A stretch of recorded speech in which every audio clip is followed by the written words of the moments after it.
Cari telespettatori, rieccoci insieme, ben ritornati. Altri argomenti che affrontiamo lo facciamo con Elisa Venturini, vicepresidente ANCI del Veneto. Ben ritornata qui con noi, vicepresidente.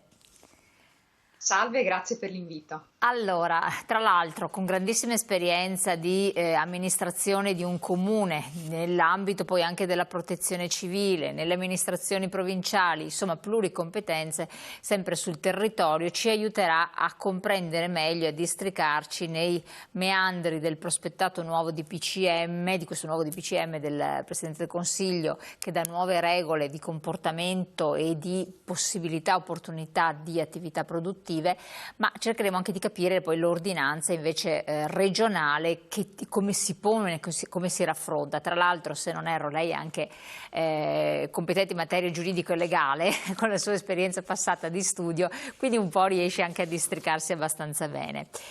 Prima domanda. Ci proviamo, Elena. Sì, dai, non è semplice, perché tra l'altro abbiamo interpellato diversi anche avvocati, eccetera, non è una cosa così ben definita.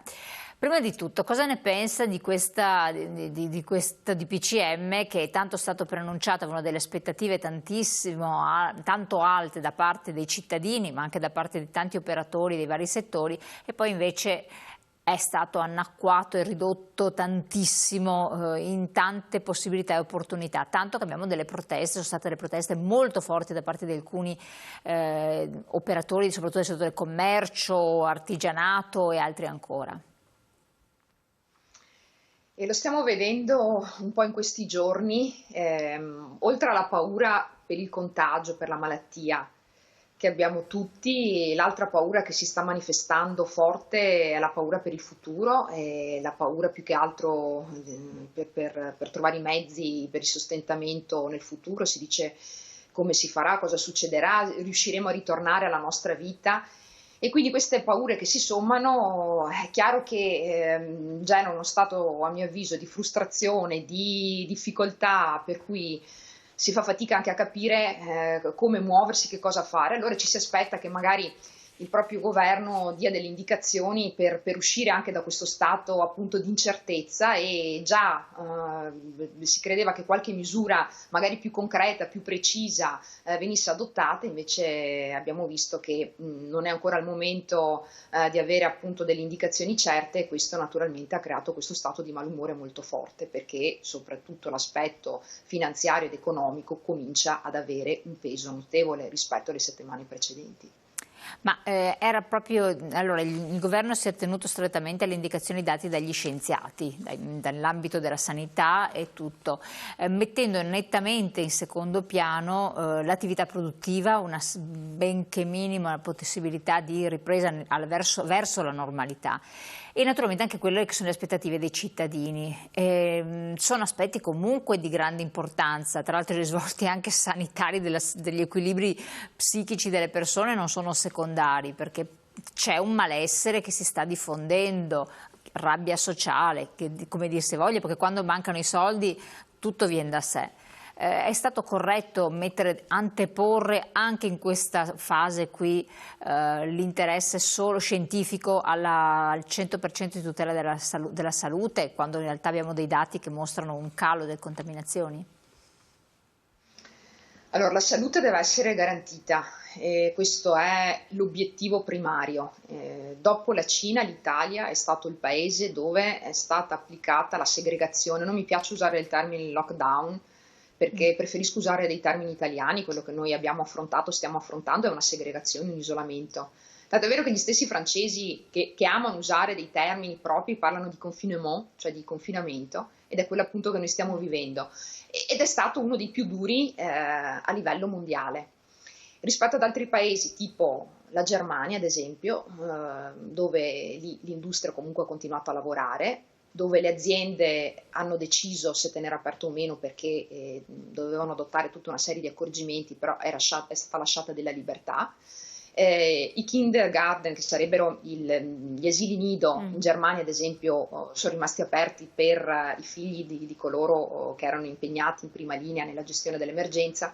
Quindi dico, si possono utilizzare delle misure diverse pur avendo come obiettivo primario fondamentale quello del rispetto, della garanzia della salute delle persone. Quindi in questa fase la bravura del nostro governo, la bravura nostra dovrebbe essere quella di conciliare i due aspetti che sono fondamentali, quello della salute da una parte e quello dell'economia dall'altra. Perché noi abbiamo una parte del paese che può contare, perlomeno per il momento, ancora su entrate pubbliche certe. Io sto pensando ad esempio a chi lavora, chi ha un impiego pubblico, piuttosto chi ha la pensione, in questa fase può ancora pensare quindi di avere un'entrata. Però voi pensate ad un autonomo che in questo momento non ha delle entrate, è in difficoltà e deve garantire comunque non solo la propria attività, ma anche la vita quotidiana. Diventa difficoltoso in questo momento, cioè si rischia non solo per la salute in questo caso, ma anche da un punto di vista del fatto di avere da mangiare. E quindi la grande difficoltà, ma è l'obiettivo che si deve porre appunto un governo, è quello di conciliare le due istanze. Quindi io non farei tanto una questione di apertura o di chiusura, io farei una questione di apertura tenendo conto della sicurezza. Cioè se ci sono le condizioni di sicurezza, allora si può aprire un'attività, se non ci sono le condizioni di sicurezza non si può farlo. Siccome noi abbiamo visto che in determinati tipi di attività si sono organizzati, si stanno organizzando in questo senso, allora io dico, se ci sono i presupposti per farlo, dobbiamo in qualche maniera permettere alla nostra economia comunque di funzionare. Ecco, però questo di fatto non è stato neanche data la possibilità, perché si sono stabilite date abbastanza in là nel tempo, e non si è tenuto conto, questo i cittadini non riescono proprio a raccapacitarsi, di differenze territoriali molto rilevanti. Indubbio che la Basilicata non è la Lombardia, questo, e alcuni comuni anche piccoli non hanno la situazione di grandi realtà comunali del Piemonte, per fare un esempio. Quindi ci sono regole uguali per tutti in un territorio completamente diverso, strutturalmente diverso, ma anche dal punto di vista di reazione alla pandemia diverso. Beh, infatti l'intervento che deve essere fatto, ci deve essere una uniformità, nel senso che ci deve essere comunque una regia nazionale, però nello stesso tempo si devono tener conto anche quelle che sono le istanze territoriali, regionali, in modo tale da declinare poi il tipo di intervento sulla scorta di quello che è anche l'andamento della curva della malattia, dell'epidemia.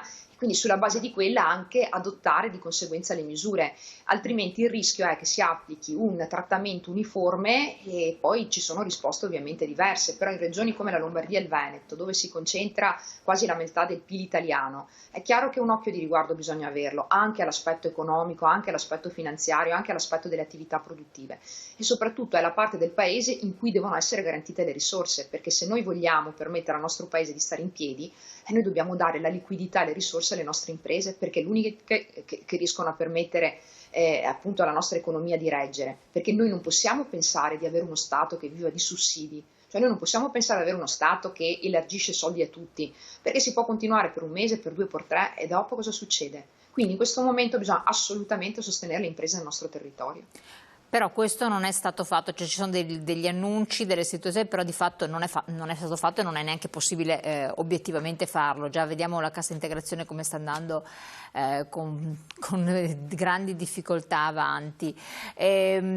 In questo si innesca poi l'intervento regionale, dove ci sono state maggiori anticipazioni di aperture a fronte però di contestazioni naturalmente da parte del governo centrale, che dice le regioni si assumano le proprie responsabilità se vogliono concedere di più.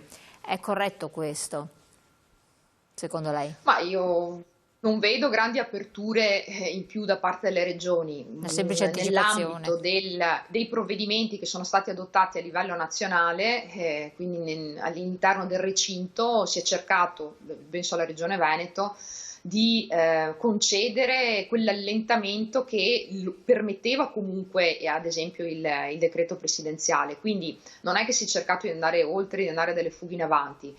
si è cercato di in qualche maniera dare quel minimo di libertà, quell'allentamento delle misure che il DPCM comunque permetteva di avere. Quindi non c'è stata una fuga in avanti, semplicemente un'interpretazione un po' più estensiva, un po' più in qualche maniera di appunto allentamento delle misure restrittive.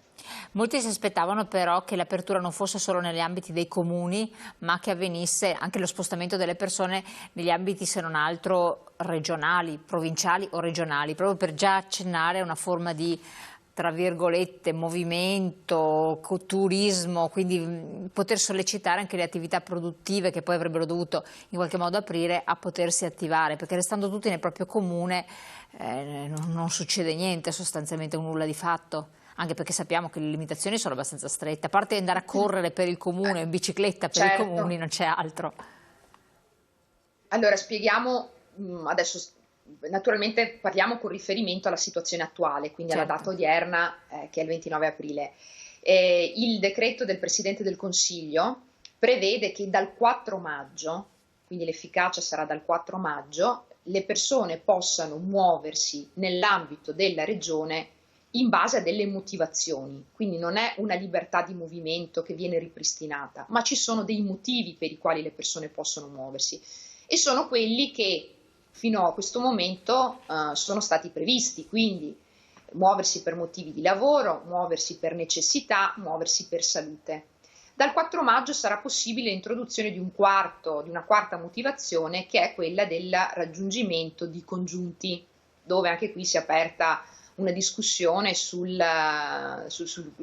che cosa si intenda per congiunti. Comunque, in base a queste 4 motivazioni sarà possibile rimanere nell'ambito sempre della propria regione, questo dal 4 maggio in poi. Fino al 4 maggio si rimane sempre nell'ambito del proprio comune, tanto è vero che anche l'ordinanza regionale del 27 aprile che ha previsto lo svolgimento di attività all'aria aperta o attività motoria, questa avviene sempre nell'ambito del comune di residenza. Quindi ci sono degli ambiti circoscritti all'interno dei quali ci si muove, quindi non c'è una libertà di movimento per cui si decide di andare dove si vuole, quindi ci sono dei paletti che sono definiti anche in questo. Ecco, perché che logica rispetto hanno? Quindi al passato, il 4 maggio c'è qualcosa di più, il fatto di raggiungere i congiunti. Ecco, secondo lei che logica ha questo? Perché i cittadini non se la spiegano. Dal momento in cui io posso spostarmi e masse importanti di persone possono spostarsi da un comune all'altro per ragioni di lavoro, perché poi le aziende si trovano in certe realtà, e quindi avviene un certo movimento di persone. C'è già uno spostamento, perché non poteva essere ampliato anche quello dello spostamento appunto per la camminata, per lo svago, perché no, sempre con le mascherine, distanza di sicurezza, oppure non so, in bicicletta, ma almeno quello, perché fare sembrare ridicolo, i nostri comuni sono talmente piccoli che in bicicletta c'è poco da fare, insomma, come attività sportiva. Sì. Sempre devono essere usati i dispositivi, quindi la mascherina, quindi il guanto o il gel disinfettante, naturalmente da evitare l'assemblamento, quindi non più persone, il distanziamento sociale di 1 metro che diventano 2 nel caso in cui si faccia un minimo di attività sportiva. Sentendo un po' le considerazioni che vengono fatte dal Comitato Tecnico Scientifico, che è appunto quell'organo, quell'entità che adesso sta dando un sostegno e dei pareri tecnici e scientifici al governo, la motivazione del restringimento dei movimenti è anche legata al fatto che con un aumento di movimento e di persone quindi che sono in giro e che quindi entrano in contatto, la probabilità di un incremento dei contagi aumenta, quindi più persone sono in giro, più si accresce il movimento, più c'è il pericolo che i contagi possano aumentare. Allora, per cercare di limitare anche in queste settimane, in qualche maniera, il numero di contatti che le persone possono avere, si cerca di garantire un minimo di movimento, perché le persone hanno bisogno, anche per un benessere psicofisico, di comunque avere la possibilità di stare all'aria aperta, di muoversi e di fare movimento, perché fa bene. però nello stesso tempo appunto si vuole evitare che in qualche maniera i volumi di persone che si muovono, i movimenti che ci sono, possono in qualche maniera dare adito ad un aumento anche di contagi. Ecco, questo è il tipo di giustificazione che danno nelle limitazioni che vengono poste. Perfetto, lo interrompo un attimo, torniamo su questi temi e poi ampliamoli naturalmente con altre questioni molto importanti, c'è la pubblicità tra poco.